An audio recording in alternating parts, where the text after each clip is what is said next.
The Lost in Transition podcast is sponsored by Health IQ, an insurance company that helps health-conscious people like runners, cyclists, and triathletes get lower rates on their life insurance. Go to healthiq.com/try to support the show and see if you qualify. Welcome to the Lost in Transition podcast. I'm your host, Chris Gerard. Glad to have you along here. Wrapping up the 2017 podcast season. Going to take a couple weeks off over the holidays here. Going to be traveling a little bit, so feel free to check out our archives. This is actually show number 54, so if you miss us and need some Lost in Transition for your holiday driving or flying or whatever you're doing, those archives are available on our website, also on iTunes and Stitcher. You can subscribe there, also on Google Play, the TuneIn Radio app, and on YouTube. Don't miss a show. We will have new shows starting in the first week of the new year. And do check out the website, losttransition.com, for show notes, Facebook and Twitter for the social media updates. Let us know what you like to hear, and we'll try to work that into some upcoming shows. Got some good ones coming up in the month of January. First week of January, we're going to be talking about coaching. Good topic for the new year. Who needs a coach? What to look for in a coach? We're going to do a little bit of a roundtable on that. We're going to see how we can avoid making your trainer time just absolutely boring. In fact, we're going to see if we can make it fun-ish. That's about as best we can probably say for it. But we're going to go over some trainer tech and maybe some fun ways to make that a little bit more bearable. Also, lining up an interview to be determined on the date with Susan Lakey. She does a lot of writing for competitor.com and just wrote the book, Life's Too Short to Go So Effing Slow. That should be a lot of fun. She is a great writer. Also, I'm sure she'll be a great guest. Looking forward to having her on the show. All of that coming up, and put your suggestions in as well. Tonight we've got Derek Tingle, local Knoxville guy here. Went and did Ironman Lake Placid. He's been on the show before, actually, along with Blake Ogle and Chris Burrell last year when they all went up and did Ironman Lake Placid together, and got some of their feedback from that. And then Derek said, you know, this Ironman thing, yeah, I'm glad I did it, but that's enough of that for right now. Let's go see what we can do in XTERRA. And without spoiling too much, he ended up at the World Championships in Maui by the end of the season. So 2017 was quite the year for Derek. Looking forward to hearing his story next. We'll talk to him coming up on the Lost in Transition podcast.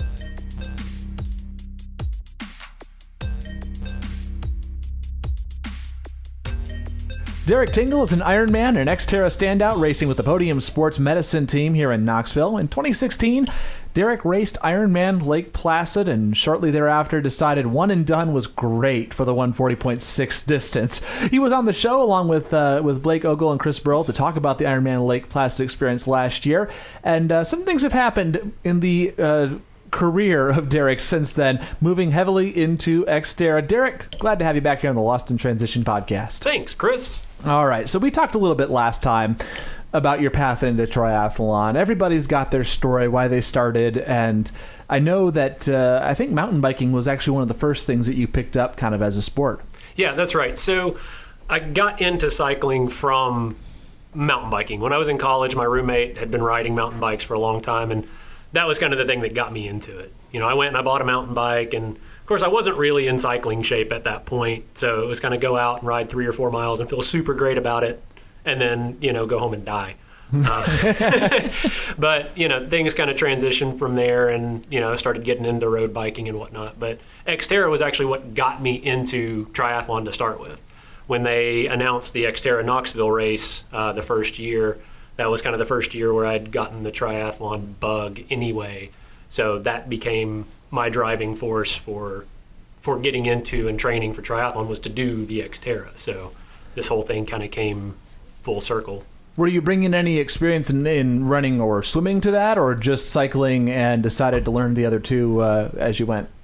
Sort of. So, you know, a lot of people may not know, and this may be a segue into another thing entirely, but you know, about 6 or 6.5 years ago now, I weighed a whole lot more than I weigh now. I went through a pretty big physical journey and lost a ton of weight and decided to get fit. And through all that, once I got into the riding part of things, and that started coming together, then my wife and I joined kind of a little running group just on a whim and started training for our first half marathon. So Yeah, it kind of was one of those, I've been riding forever and then just kind of picked up running. And a buddy of mine was like, hey, you should pick up swimming and we should do a triathlon together. I'm like, yeah, cool. Why not? Why not? Sure. Yeah. No problem.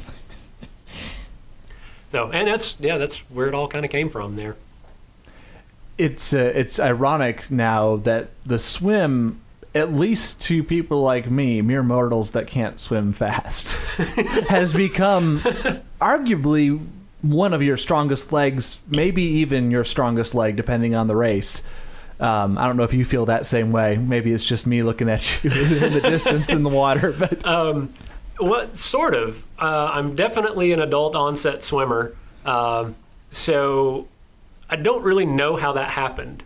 I went from, when I started swimming originally, I got in the pool and tried to swim and couldn't make it halfway across the lane or halfway down the lane without like drowning. Sure. So at that point, I enlisted the help of one of my buddies at work who was a swimmer in high school and had worked as a lifeguard and stuff like that. And he came out with me like twice and was like, yeah, you're doing this wrong, and here, do this and try this. And that was really it. And I just kind of started playing around with it on my own. And it kind of just started falling into place, for lack of better terms. Like I just kind of started feeling my way through it and gradually getting a little faster. And then once I started working with my coach, a couple of years back, then the workout started coming into place, and that's really when kind of the speed picked up from there. And you kind of came into racing. Was it the XTERRA Knoxville? You talked about that. Was that the first race that you did, or did you do some others as you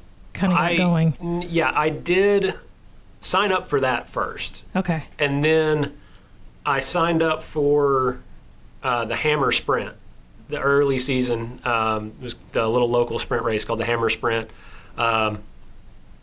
just to kind of figure out. Sure. This whole new multi-sport thing. And my buddy that got me into this whole mess came up. He lives in Georgia. He came up for that. Okay. And we did that race just together. And it was actually podiumed on that day. Outstanding. I got third in my age group behind him, which was just neat and kind of gave me my itch for the well, the sure, podium. gives you a little taste of that, yeah. So and then I plummeted off the podium, and it was a while before I saw that again. So then you did the XTERRA race. So kind of curious, you ended up doing Ironman Lake Placid a couple of years later. Did you continue to do any other XTERRAs, or did you kind of get into the road side of things more heavily?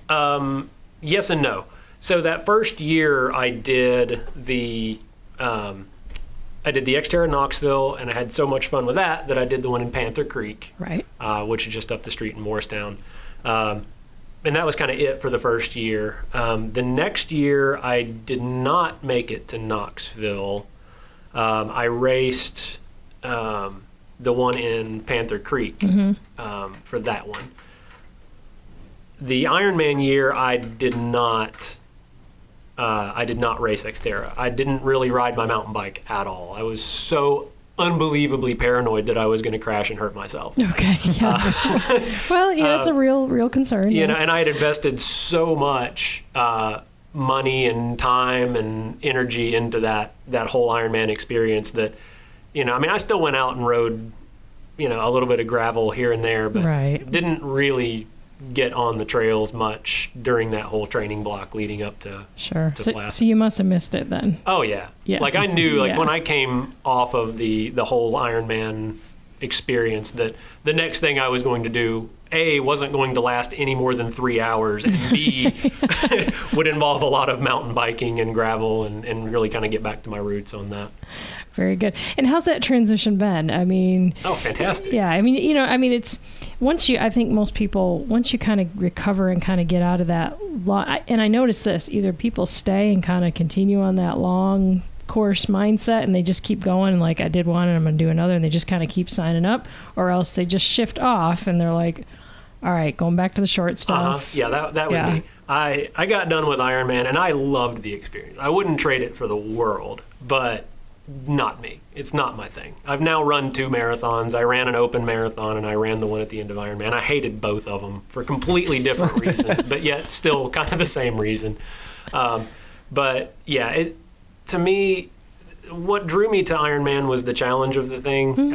And coming from where I came, being very overweight and out of shape, to go from that to, an ultra endurance event, such like an Ironman, I felt it was just something that I needed to do to prove to myself I could do it. Right. But throughout all that, I really realized I just didn't enjoy it. Sure. I mean, going out for a 6-hour bike ride, cool, once, twice a year. But so is it so much is it the distance, the time? It's the time involved, really. Yeah. I mean, it's the waking up to go ride, and you go out real early in the morning, and then you're gone like all day. Yeah. And then you come home and you're just completely wrecked.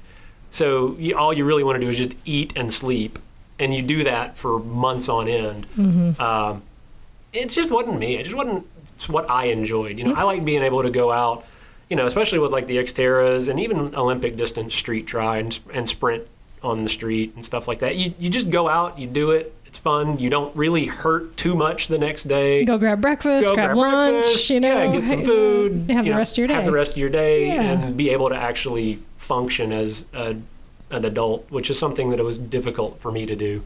That does raise the question, rhetorical as it may be, when is the last time a long course triathlete has had a weekend, like, not full? I mean, I'm trying to remember. I haven't even, I'm working toward my first long distance, my first one, 40.6, and I don't remember the last time I maybe a couple times this entire year if I had a weekend that hasn't been blocked out, at least half a day each day. Sure, and even for the people who don't do their long on the weekend, they have, 1 or 2 long days in the middle of the week. Right. So it's a commitment, and I mean we've talked about that before. It's like if you want to do an Ironman, it's not about the Ironman; it's about the 6 months leading up to it. Right, exactly. That's where it's made. Yeah, and it's such like you said, it's just such a commitment, time, energy, money, and for me, there's just more that I wanted to do than that. One thing you had mentioned with the marathons too, and just your general relationship with running, knowing you, and then reading through some of your race reports from these XTERRA races this year, you seem to, correct me if I'm wrong, but you seem to love the bike so much that there's just not always enough left for the run. I guess let's go over maybe some of those races from this year. Let's I guess maybe look back. See, I was kind of probing in earlier because I'm thinking, is this a distance thing or is this an environment thing? Because I'm like, would he ever do something crazy like, I don't know, Leadville, some ultra running or something like that? I've actually the Leadville mountain bike race is on my my bucket I figured list. that would be, but not the running one. No way. No way. So anyway, looking back, over this 2017 season, I know, like you mentioned, quite a trend of good swim, great bike, and then what the hell happened with this run? That's my entire race strategy, man. That's how I race. It's just a hope to God that I've put enough time into everybody coming off the bike that they don't catch me when I totally blow up. Hey, you know what? Not a bad strategy for short distance racing. If you are a swim biker, especially in short distance, that's where you have to put a hurting on them. Especially off-road. Yeah. Because the bike section of an off-road triathlon, there's so much that can go wrong, and to be fast off-road, you can really put a ton of time into people. And it doesn't matter how good you run on the road. Running on the trail is totally different. There are guys that can go out and run, 5.5, 6 minute miles on dirt. I'm not one of them. And I don't see how they're able to do that personally. Right. But well, your strategy makes sense, because especially for, I think in XTERRA, a strong swim is actually more important than on a road, because you got to think about it. When you get on the mountain bike, typically you're going to go into single track. Mm-hmm. So exactly. If you're back in the pack with a mediocre or a slow swim and you're a good biker, I can't imagine anything more frustrating than having to get around everybody on that single track. So swimming hard and then working it out on the trail. That's exactly right. The whole goal for me in an XTERRA race and of course I'm giving away my secrets here. So, but yeah, I mean, come out of the water hard and just ride my ride. And, you know, I've been riding mountain bikes for a long time, and a lot of things that come with that, it's more than just being able to spin the pedals hard and being able to ride fast on dirt is so much more about being able to kind of feel the trail and, you know, see what the trail is going to do and kind of know what it's going to do before it really does it, if that makes sense. No, it's I can appreciate that, not from a mountain biking perspective, because everybody knows that's not where I will be biking. Me and single track, we don't get along, but from skiing. Yeah. You know, exactly. Skiing is the same way, or even, you know, I know my husband with, you know, he's done downriver paddling where it's, you have to read the water. And you have to, same thing on a ski slope, you've got to read what's going on. You got to be able to see it and figure it out and feel it. And so much of the trails, I mean, I don't get there early enough to pre-ride everything. I mean, if I know there's a really hard section, you know, I may try to go out the day before and try to get some spot on that one section. But, you know, at the same time, a lot of times those difficult sections are 3 or 4 or 5 miles back in. So, I mean, you're a 10, 12, 13 mile ride, even if you just ride in and out. Yeah, and you're not going to do that the day before. And especially, you know, if there's a ton of climbing, it's a difficult course, something like that, you don't want to blow your legs up getting there, you know, lunchtime trying to go ride. And that's actually really probably one of the things that I think really hurt me at the Southeast Championships at Oak Mountain was that I went there and I'd heard so much about the back half of the course and, you know, that I wanted to kind of get a pre-ride on that, but there's not really a good way to get there.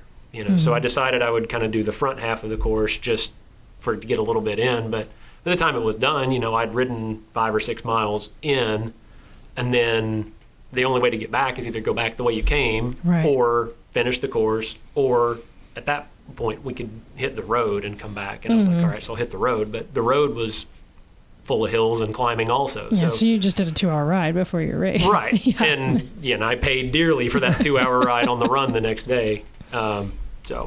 Well, and you know, after having had these experiences, you mentioned having like you can kind of intuit the feel of a trail just because you've been on enough of them. There's not a whole lot that's totally new. That being said, now having some experience behind you, what are some of the things you see new off-road triathletes, whether they're coming into the sport directly there or they've transitioned from doing road races or they're just dabbling a little bit? What are some of the, I guess, mistakes that you see first-timers make? Oh, gosh.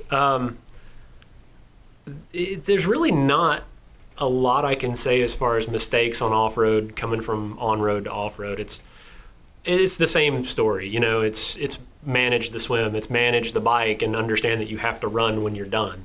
It's so much easier on a mountain bike to get caught up in the trail and the climbs and the descents and the fun part of the trail. I mean, that's the reason we do it. It's fun. You know, there's sections where, I mean, there's twisty, fun single track and, you know, you're bombing through and you don't realize how much effort that you're putting into doing this. And before you realize it, you've just blown yourself up. And, you know, you're coming in off the bike and you're like, oh, this is not going to go well. Oh, yeah. Where it's like on a road, you know, it's a lot easier, I think, on the road to moderate the output, you know, especially if you've got heart rate, power meter, all the fun gadgets and toys. I don't use any of that on the dirt. You know, I don't have a power meter on the mountain bike. I don't have a cadence sensor. I barely even look at my heart rate.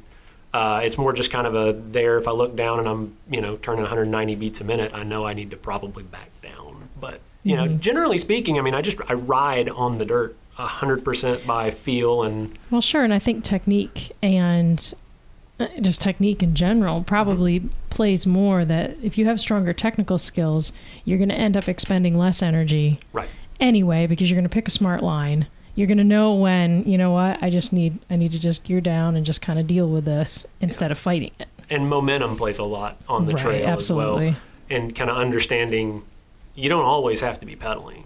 Right. You know, I mean, if you've got berms, if you've got corners, you can use that in the suspension on your bike. You can use that to basically pump your way through the trail without having to actually pedal. The other thing about that, though, is you're basically doing air squats. Yeah. So those aren't Which free. aren't really a good warm up for a run. no. So, it's kind of moderating that effort and realizing, all right, no matter what you're doing on the mountain bike, Of you're course. going to fatigue in a different way than do on the road. So let's talk a little bit about going to an XTERRA race or an off-road triathlon versus the on-road experience. okay.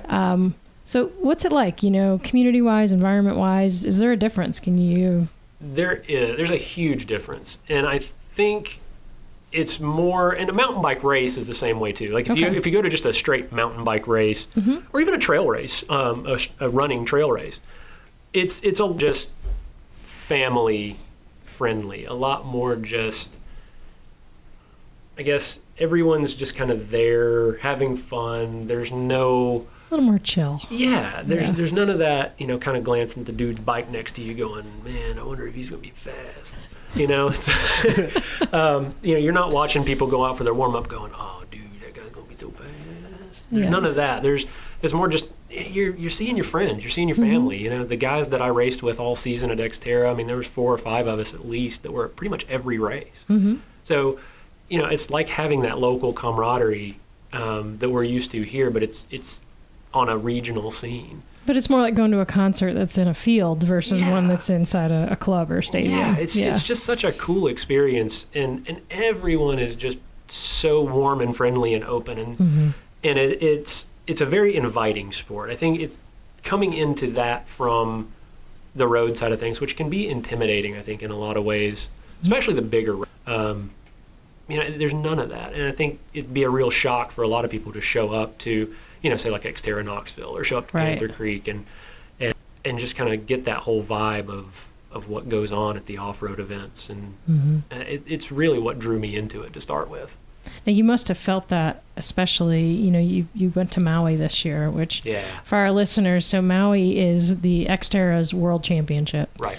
And so you did that as a big event. Now you also did Ironman Lake Placid. So how did it feel with, like you said, the difference is really palpable at a big event. How was it on those 2 big stages? How would you compare that?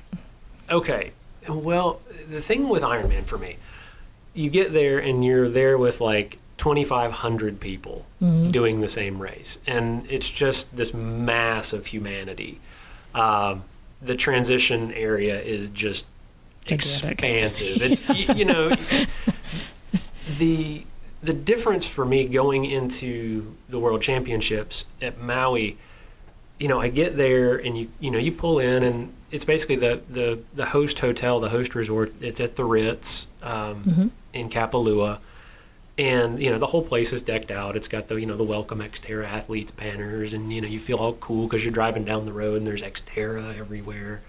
But you get there and it's the same people that were at, like Oak Mountain, which is a real, so XTERRA is like it's a branded race. Right. So not every XTERRA is put on by it's a licensed the XTERRA event. crew. It's a licensed event. Like Ironman. Yeah, kind of like Ironman. But, you have like your championship races. So like the Southeast Championships in Oak Mountain, your USA Championships, and of course the World Championships. Most of that's put on by the same group. Okay. And so, you see those guys, and it's the same people that were there in Oak Mountain, and everybody kind of knows you, and it's, hi, how you doing? How's it going? Yeah, good to see you. And that's fun. It's just a really neat, and even being on that world stage, you got pros running around, but nobody's got that holier than thou attitude. It's one of those things that I guess in a smaller setting, there are fewer people that do off-road, there are fewer races, which probably also impacts your race selection somewhat. In that you don't have 500 choices to go do, and that keeps that community small too, because people in this area might have, I don't know, 5, 6, 10 races total to choose from, and if they're going to do 5 or 6 of them, they're going to end up being at quite a few of them. Comparing, we've kind of talked about some of the pluses of off-road triathlon, the community and whatever. Is there anything that you think on-road triathlon maybe just has together a little bit better than off-road? Is there any redeeming qualities to it, or does it just suck and everyone should quit and do XTERRA? No, I still love the road. I mean, to me, there's no substitute for just going fast. And I mean, you can't do that on the dirt. It's a different kind of fun. Like, I still love going out, hitting the TT bike, being an aero and, blasting down the road as fast as I can go and, coming off. It's just, I love them both for completely different reasons. I love the atmosphere of the off-road. I love being on the dirt. I love playing in the dirt. But at the same time, the road scene, it's... And you've got that fast bike, so, Yeah. Well, you are the motor. Just saying. It's the bike, trust me. It's not me. Health IQ uses science and data to secure lower rates on life insurance for triathletes. We're getting close to the end of the year here, and financial experts recommend about once every 5 years or whenever you have a major life event like buying a house, getting married, having kids, change of income, retirement, adoption, or maybe completing an Ironman. It's time to review your life insurance, and it's a good time of year to do so. You can do so at our unique URL, which is healthiq.com/try. Check it out, get a free quote, and support the show. And a lot of good questions, FAQs they put on their website there too, so you can answer a lot of questions you might have about life insurance. It's not always the simplest thing in the world to understand. One good question I saw in there is, will my premiums go up if I get sick? And Health IQ's policies are all term life insurance policies that are fixed term policies, which means that the premiums are the same no matter what your health status for the entire life of the policy. There's another question on there that I want to know who asked this. It says, isn't it just a waste of money if I don't die during the term period?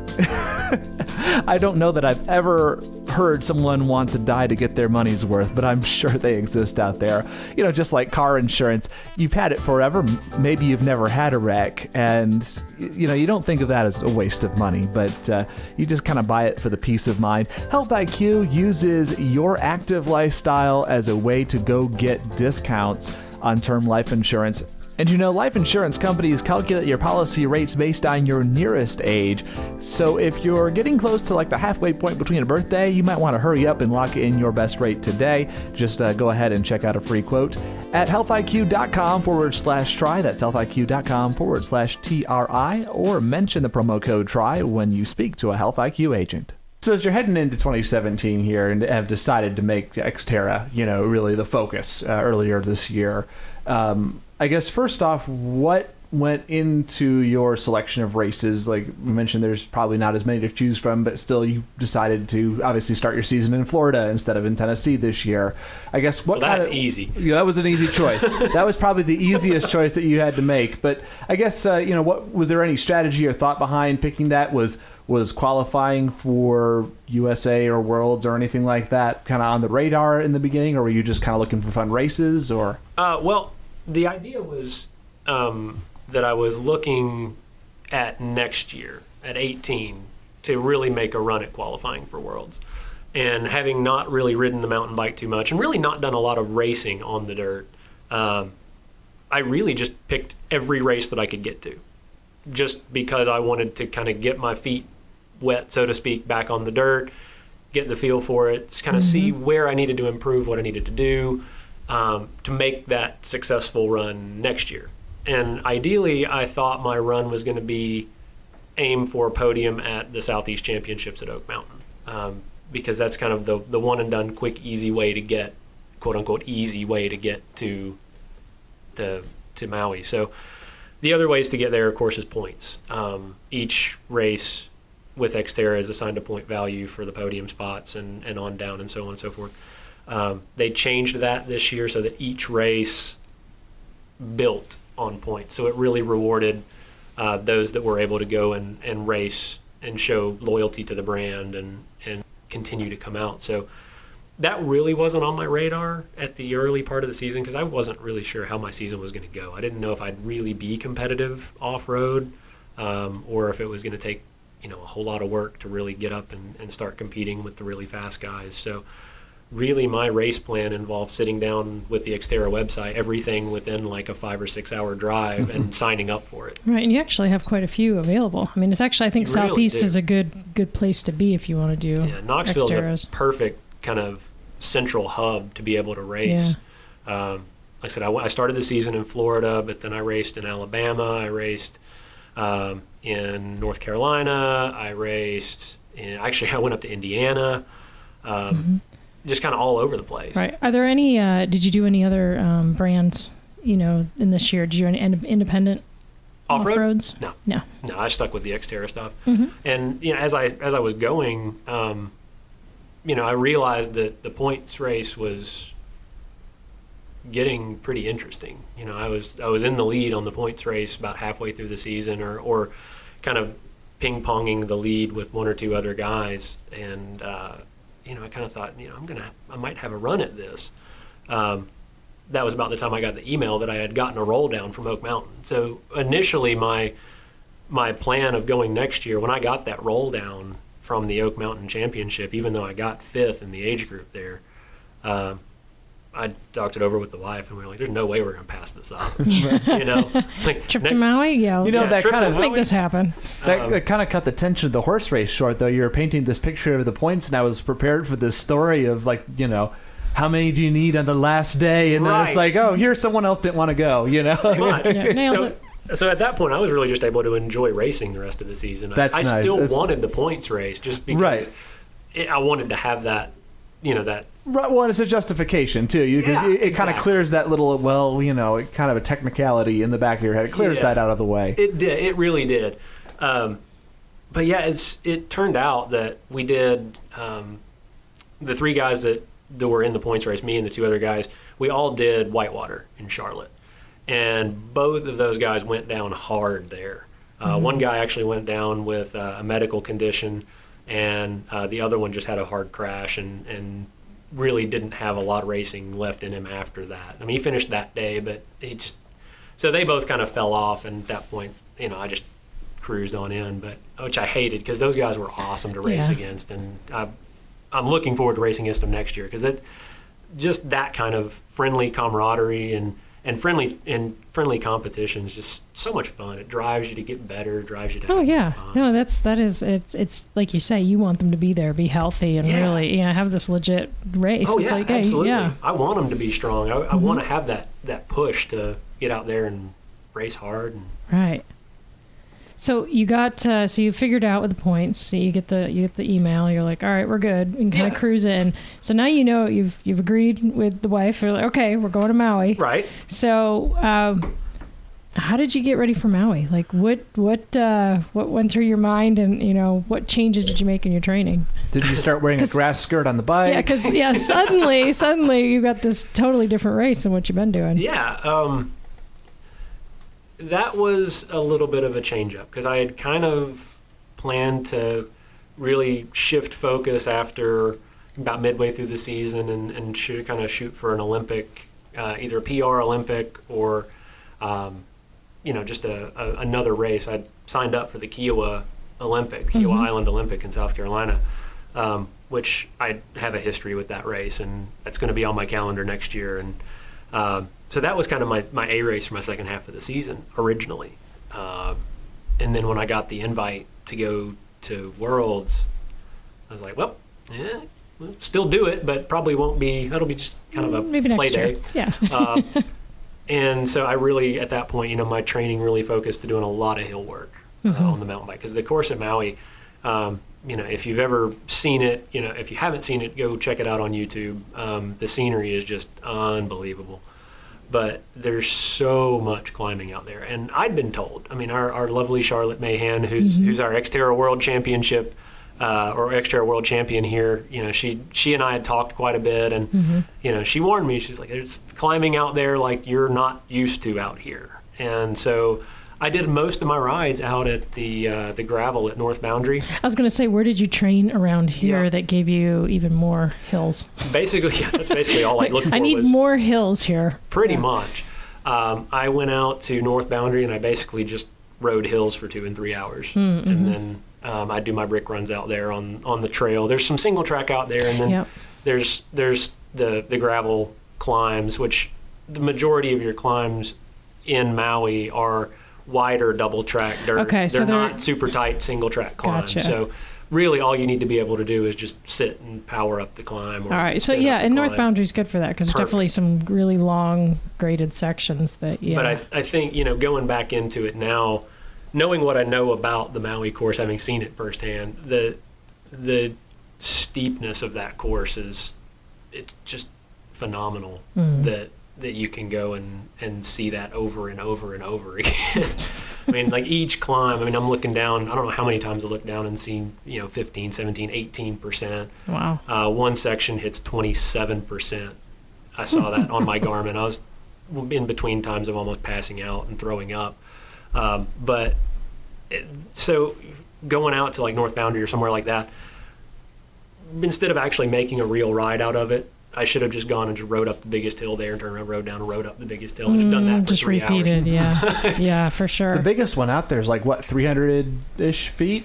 The one on the back end that I'm thinking of? Yeah, on the back side. I've run it a few I know times. what you're It's a talking killer. about. Yeah. The one from the guard shack to On the front, yeah. on the front, that one's bad too. that one's That's a lot longer. more, Yeah. and it's a lot more reminiscent of what was kind of out there on the island, just those real steep sections, and then it would kind of plane off, and then more steepness, and Gotcha.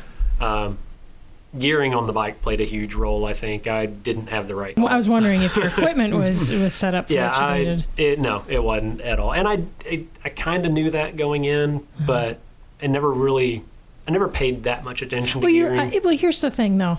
I think especially when you come from the roadside, it's like, my gearing's not perfect. I'm strong. I'll get through it. Like, you can go to Lake Placid. Say you only have like 11:28. You're not going to die, but you'd much rather have a 32. But okay. So, but I think the difference when you're going up a 27% grade, Right. It makes a huge difference. Yeah, when I'm sitting there, spinning, 40 RPM, 50 RPM, just using a ton of power to get up these climbs, instead of the other guys who are sitting there running, a much bigger range. I got a dinner plate on the back. Yeah, and they're just sitting there just spinning up the hill at 70, 80 RPM, just tootling Sure, on. I mean, it is what it is. Instead of a disc wheel, it's a disc gear back Yeah, there. pretty Yeah, it's much. the whole It's the whole gigantic. But no, I mean, it's a learning experience. And, Sure. I didn't have any, I guess, false information going out there that I was going to be able to win anything. Like, it would be nice to be able to be like, top 10, top 25, whatever, something like that was kind of a stretch goal. But having no idea what I'm doing, I just wanted to finish. Well, that's the thing. You're there for the experience. Yeah. I'm racing on Maui. I mean, how cool is that? So, how about the swim? Clearly. Swim. How do you practice for an ocean swim that has notoriously been very rough in the past? And Charlotte's told us many experiences at that. How do you practice for that here, where we don't really have rough ocean? You don't. It's simple. You don't. And Get 20 of your best friends in the pool. Pretty and much. Chop it up, guys. Yeah, or just come over and just randomly roll you over when you're trying to swim. There you go. No, so we get there, and this is the funny thing. We get there, and they have high surf warnings the first 3 or 4 days that we're there. And high surf there is not like high surf anywhere else that I've been. High surf there is like mountains of waves. I heard 10, 15-foot numbers thrown around. And I'm a terrible judge of stuff like that. I just know that I got the crap beat out of me the first time I went out in the water. This is kind of a funny story. So I was there, and it was mid-afternoon, and I decided I'm going to go out and do my first little practice swim. And they've got buoy markers out. The swim out there, it's a big M. So you go out, it's a 1,500 swim. So Is that a copyright infringement with the big M out there? Oh, no. Oh, I don't know. Yeah. They don't have a dot. They don't have a dot. There's no dot. It's just an There's no M. lollipop at the no turnaround lollipop. there. No, just an M. So they've got the little buoy markers out there, and they look really far away, by the way. That's 300 and something yards, 320. This course always looks bigger than It looks really is. I know what you're so far saying. out there. Yeah, And yeah. you're standing on the beach, and there's these humongous waves rolling in, and there's little red dots like way out there. And so I get out there. I'm like, I'm going to be cool. I'm going to go. I'm going to dolphin dive. I've seen this on YouTube. I know what I'm doing. So I get out there, and I'm like, run in and, kind of dive through the first wave, and everything goes all right. And kind of dive through the second wave, and not so great. And then the third one just rolls me back. And I'm like, oh, my God, I'm going to die. So I can shake it off, and then about the time I start to swim again, I get smashed by another one, and this really continues for another 2 or 3, what felt like 2 or 3 minutes, probably like 10 seconds, but At that point, I get so frustrated. I just turn around and swim back into shore and kind of sit there for a second. Okay, did my practice swim. Yep. No, I was determined at that point. So I was like, all right, I can do this. So next time I go out and I get a little bit farther out, I learn from what I did before. And still, I get out like 150 yards. And yeah, I just get completely smashed again. It's like every time I roll, I'm not in sync with the ocean at all. So every time I roll, I'm getting a wave over my head and I can't breathe. Mm-hmm. And the swells are so big that you get out 100 yards and it feels like you're in the middle of nowhere. Right. Because you can't see the shore, you can't see the buoy until just out there in the salty water. There. Yeah. And I'm like, man, I'm sitting there, I'm just kind of bobbing around going, I'm literally going to die. Like I'm glad my life insurance is paid up because come Sunday I'm literally going to perish. And so I swim back in. I'm just dejected. And I do this once or twice more. And finally I'm sitting there on the beach. I had come water, speed suit was half off. I was sitting there on the beach, just completely dejected. And then I look up and I see this lady come tumbling out of the water. Like just rolled completely, tumbled out of the water. Just spit out of the ocean. Onto the beach.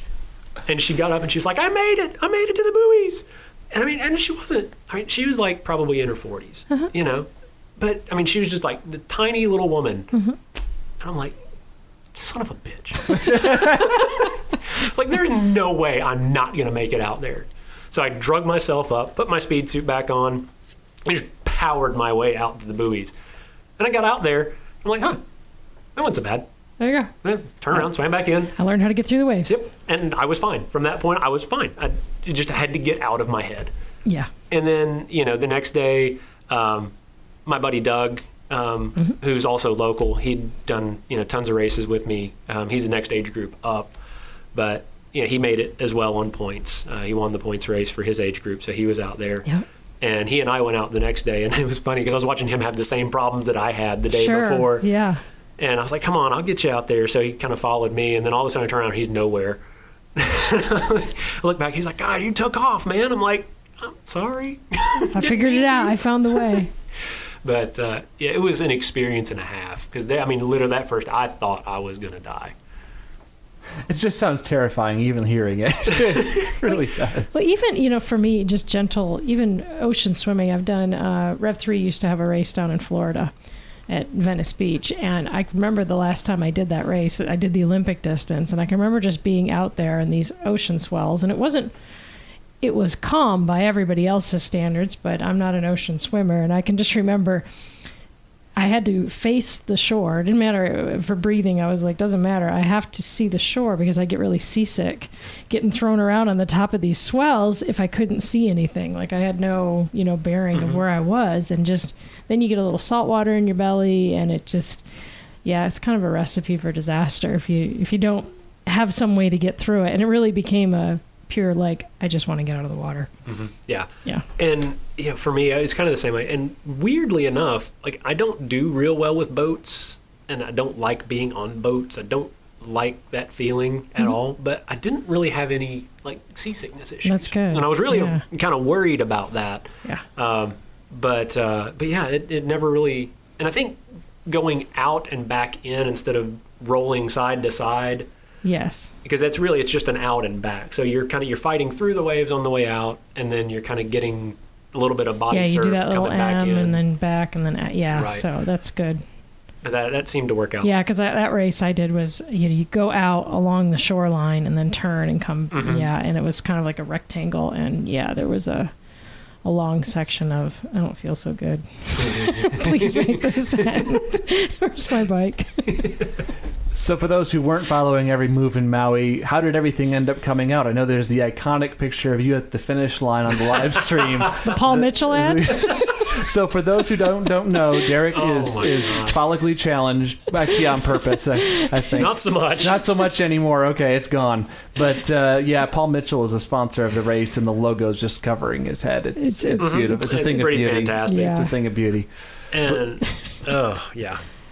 But as far as the rest of that race, for those who maybe hadn't followed it, obviously you finished under the Paul Mitchell banner, and I did. Everything went well, at least as far as your goal was to finish. But as far as placement, anything you'd change or do better besides having more gearing on the bike? Yeah, all of it, actually. All of it? Well, I crashed on the bike.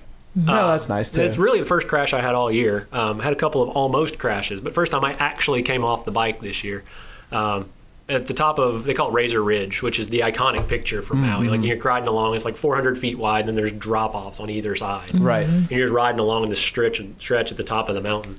But then right after that, there's this little quirky downhill that had some roots in the middle and some kind of big rocks in the middle of the roots. And I just got crossed up, and the front wheel hit one of the big rocks in the middle of a root, and I just went tumbling down the hill.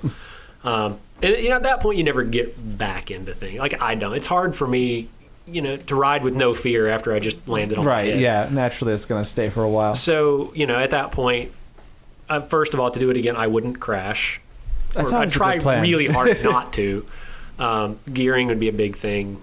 Being able to actually get a little bit of cadence on some of the climbs, I think that would really help me. Or obviously, would really help me save my legs for the run. And for those you don't know, the run is just as bad as the bike as far as climbing. I was going to say, it's not like you go run around a field afterwards. Oh, no. You basically run up the same gigantic hill that you just biked up. Outstanding. Yeah, fantastic. And it's a 6.5 mile. Well, it is a world championship. I mean, the whole time I was thinking about that the whole Yeah. time. I was like, I could just see the people designing this race course giggling the entire time they're designing it, going, they're going to love this. And then, you come down, and the back part of the run course is technically the downhill section. Like, you climb for about 3 miles, and then you come down, and then you run on the beach for like a half mile or ish. But the last part, you come up, and when you think you're done climbing for the day, you've come downhill a lot, then you run across this little creek, and you have to climb up this big rock face on the other side. And there's some kind of steps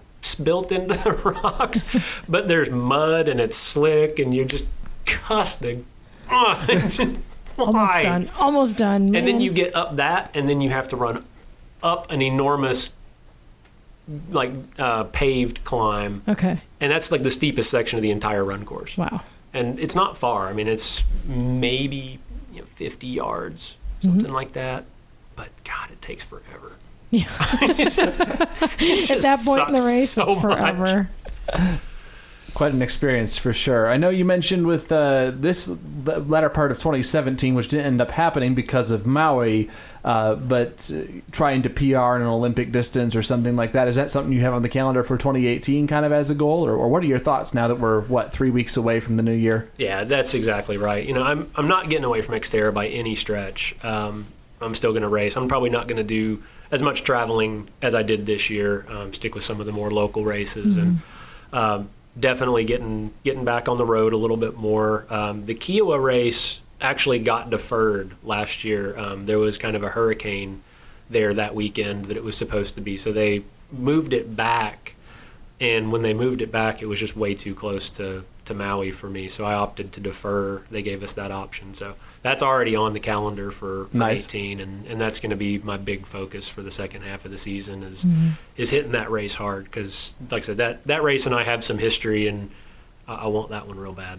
Ultimate goal to go back to Maui at some point too? Definitely. A few years down the road for sure. Right. Want to really enjoy doing some other stuff. I mean, Maui's great, but it's an expensive trip. Right. You're not going to do it every year unless you're sponsored. Yeah, I mean, or a trip to Hawaii, no matter what. Oh, and, yeah. But you guys did get to see some things though too while you were there, which is great. We did get to do some touring and some sightseeing. But for a lot of times, I mean, I just wanted it to be a relaxing vacation for part of it too, just to get away. Well, it should be. I mean, how often do you get? I mean, getting to Hawaii is no small task. Yeah, so you might as well get some time while you're there. So before the race, especially, I mean, I just hung out at the resort. Hung out on the beach, at the pool. Just loved being on the island. And after the race, on that Tuesday, we flew back on Wednesday. The day before, we did a big tour. We took a little island hopper flight over to Oahu. Nice. And it was a guided tour. We got to do Pearl Harbor, and we did the pineapple plantation and the cultural center, and it was a really cool day. Just me and the wife, and Doug and his family had already come back or were heading back that day. So it was just the two of us just doing the tourist thing. And good for you. I mean, I think that's an appeal of the sport, is if you figure out how to do it, adding in the travel and making it more than just driving to the race, doing the race and coming home, but getting in that extra time and experiencing the culture and the community. Yeah, for me, that's great. I love that part. Well, and not that XTERRA Worlds wasn't brutal enough in and of itself, but I would guess it's probably at least a little bit easier to walk around a couple days after than Ironman. Oh, yeah, absolutely. You can kind of enjoy your time versus, as people have described, the post 24 hours after an Ironman, you kind of have the baby of eat, sleep, and poop, you know? Yeah. Yeah, that was a huge thing. Even as bad and brutal as that race was, and as wrecked as I was coming across the finish line, and you can see it. I mean, look at the pictures. Right. I was done. Beyond done. Hey, but you know what? That's the way to do it. Yeah. I gotta say, I'm glad you did. Oh, dude. Mentally, physically, I was just wrecked. But even at that, later that day, I was fine. Mm-hmm. I was a little sore, but it wasn't like I was, just stumbling around like a tiny baby. And so now, knowing that the XTERRA is it's a smaller, tighter community. So the pros that are there, are they a little more accessible? Were you able to meet anybody and say hey? Yeah, definitely. A lot of them didn't stay at the resort. They kind of had their own, right. They either rented a house, I'm sure, or, stayed with whoever. But yeah, everyone was just really accessible and friendly. And yeah, because awesome we had one of our former guests, Leslie Patterson. I know she was there this year. Yeah. Yep. So, and I know she was top 5. I think she third this year. I'd have to look. I'd have to check. I don't want to speak out. She had a great result. Yeah. I remember. Yeah, that. I know she did not win, but she did place well. And she should have signed her book for you on the beach there after that practice swim. Calm the F down. Yeah, right. That's right. Exactly. Yeah. Speaking of, is it from a mental, preparation and standpoint, are there things that you would do differently if you were to go back? Are there things that you think you might work on that could help you sort of deal with the fact that, like you said, you get to the end of that race, you think you're almost done, and you've got this silly climb? Yeah, knowing the course, I think, is the big thing. Having done it once, preparation would be completely different for next time. Knowing what to expect, knowing how the course works, and the kind of climbs to look for, and just the way to approach the race, I think.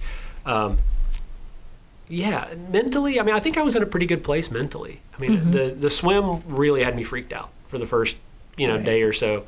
But once I kind of got out of my head and I realized, okay, I can do this. I'm not going to die. I'm going to come out of the water. I'm going to get on my mountain bike, and I'm going to suffer for 3 hours, or 3.5 hours. Once I realized the swim became what the swim always is for me. It's get in the water, get out of the water. Get to the bike. Yeah. I knew I wasn't going to be super competitive in the swim. I knew I wanted to get out ahead of a lot of people, and I think I probably did pretty well at that. I was probably in the upper middle of the pack as far as the swim goes. But I had a really good swim. I really enjoyed that more than any of the rest of the race that day. Hey, that's a pleasant surprise. Yeah. And then, the rest of the race was just suffering. Well, that's racing. Honestly, that is, to me, especially short course racing. Whereas long course to me is more patience. It's kind of a drawn out. You are suffering more in a mental, because you're being patient about it. But in a short course, yeah, you're really looking for a threshold of uncomfortable, and how long can I stay very uncomfortable? That's it. Yeah. Well, we can stay uncomfortable all the way into the new year, hopefully. Best of luck for you in 2018. I know you're going to be joining us on some upcoming shows, not as a guest, but as a co-host. So that's going to be a lot of fun to have you on more often. Yay! And got some great shows lined up for the new year. And but we'll be watching your 2018 season as well, and we'll be talking about that.